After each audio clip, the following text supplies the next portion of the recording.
I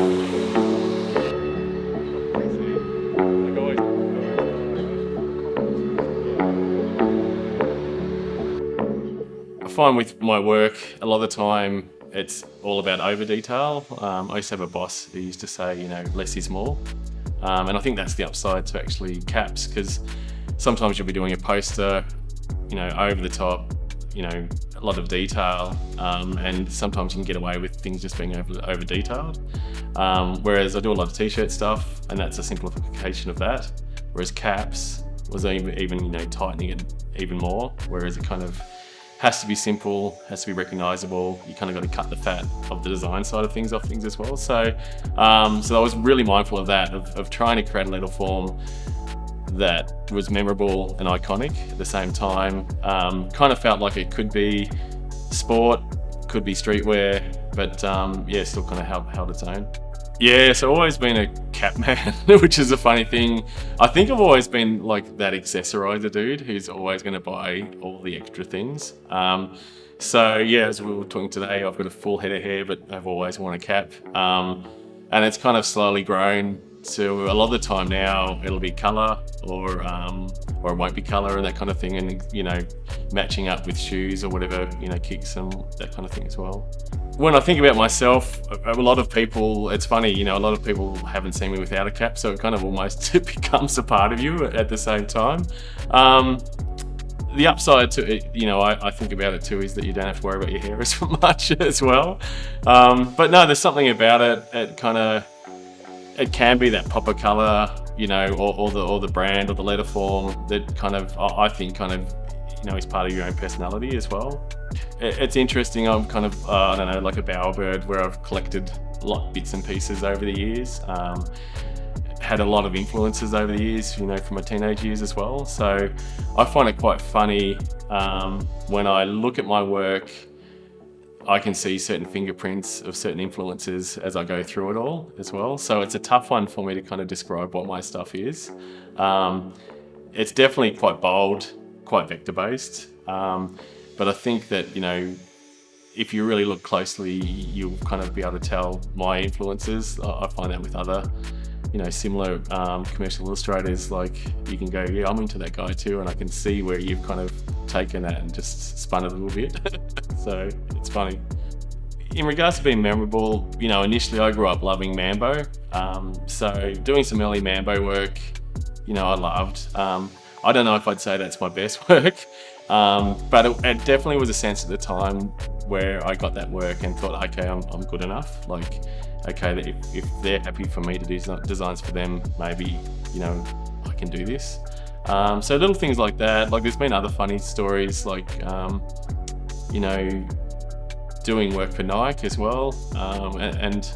And that came about through social media. So I think that's kind of a funny thing in itself. That a lot of time we talk about social media and it's quite negative. But I guess I probably learned about 10 years ago that doing self-initiated projects and putting them out there, it's just funny how these things come back around and you actually, get what you wish for at the end of the day. So, they were probably, a couple of really big ones, but then there's been just a lot of fun jobs along the way. Sometimes, it's for the local barber like Jimmy's. I do a lot of stuff for him.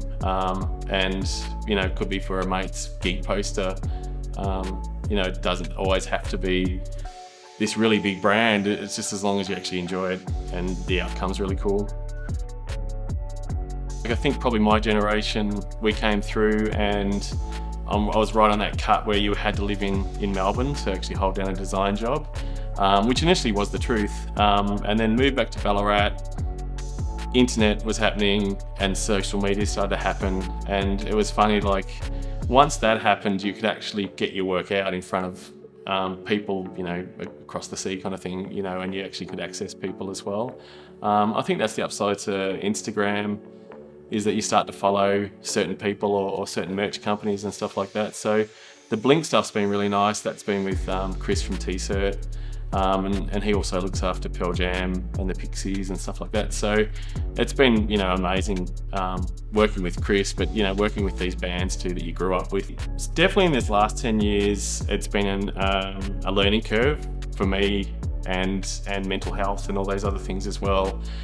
Because the truth is, and I've since learned a lot of creative brains like this, is they don't switch off, and trying to kind of navigate that. So one thing I've found is that most mornings I'll go for a walk, like it might be like 5K walk or something like that.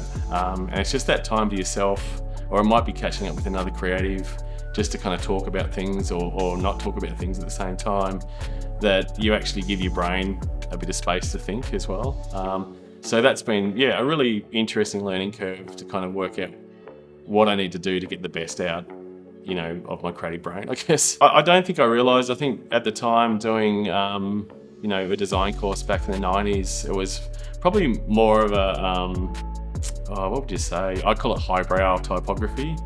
And I struggled a little bit with that in regards to design. And it almost was when I kind of relaxed a bit more, was happy more with a more cartoony, illustrative approach to typography, that I actually started to enjoy it a lot more, and it kind of naturally came along. So as part of that, the fonts started to come where, you know, you might see something like old packaging and you're like, that font, like if I could get my hands on that font, and you spend days trying to track it down, and then in the end I thought, right, I'm gonna have a crack at just making fonts that I want to use. So that's kind of where that's come about, that a lot of the time, you know, I'll be looking at a lot of old inspiration or whatever it is, and there's just certain fonts that you're like, I gotta get my hands on that thing, and you just can't get it. So it's still a learning curve, like still learning a lot with how to actually make the fonts and the programming behind it and that kind of thing. But yeah, it's definitely been a lot of fun. Yeah, it's tough. Like, and I'm always trying to break everything down, which I think a lot of creatives do. So you're trying to break it down in is it the letter form? Is it the render? Is it the colorway? And once you can kind of work that, you can work out, okay, I think that's what's really kind of ticking the boxes for me. But I must say, it's just certain, maybe ascenders or whatever it is, like especially R's always get me. You know, the bottom loop, I don't know the name of it at the moment. But you'll see one that's just done a little bit differently and you're like, oh shit, I need to remember that. Yeah, I think it's super important. Like, I was diagnosed with being dyslexic kind of in my early teens and stuff like that. So school was kind of an interesting thing, like, you know, the way that it's structured and that type of thing. But it has been really important, you know, to have supportive kind of art teachers around me. You know, I think I've been really fortunate. I was put into a mentoring program when I was about 11, 12, and that was super important as well, like just to have that support to kind of think, hey, you know, keep pushing this as well. So education's been huge. Even when I think about, you know, I was the first kid from my family to go to uni, which was a super big deal. And then suddenly you're put into this classroom with like-minded people and lecturers who are pushing you at the same time. You know, it's the saying, steel sharpens steel and that kind of thing. So yeah, I think surrounding yourself, you know, with like-minded people to push you and get better. Yeah, education's been a huge part of that.